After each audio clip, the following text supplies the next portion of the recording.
আসসালামু আলাইকুম। যারা মালয়েশিয়াতে আসতেছেন তাদের জন্য কিছু কথা।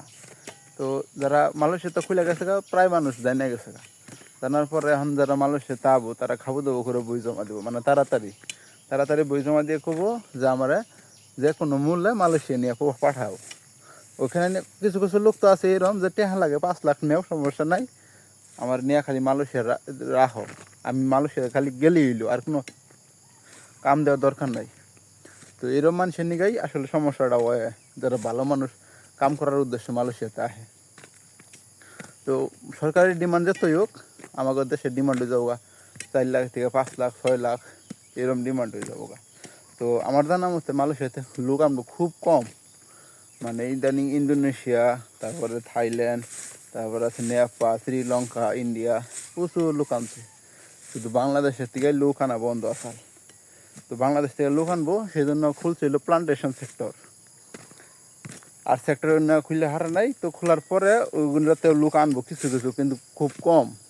প্লান্টেশন সেক্টরে সবচেয়ে বেশি, কিন্তু দালালরা কইতেছে কি ফ্যাক্টরি আছে, তারপরে মার্কেট আছে, রেস্টুরেন্ট আছে, তারপরে বিভিন্ন বিষয়ের কথা কইতেছে।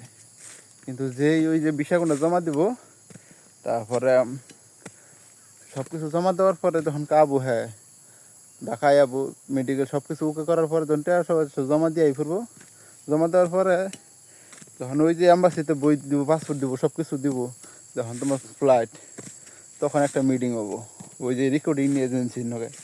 অন্যকা সবাই একত্র কইরা যে গেঞ্জি মেঞ্জি দেয়, মানে এক পোশাক দিব, কোম্পানির পোশাক দিব।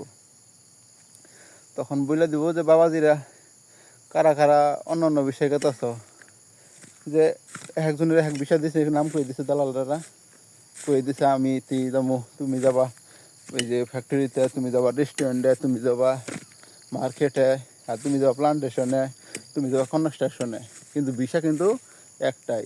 পরে ওখান থেকে কয়ে দিব যে তোমাদের সবার বিষয় হইলো প্লান্টেশন বা কনস্ট্রাকশন। তখন বড় ধরনের একটা শেখা খেয়ে যাবো গা।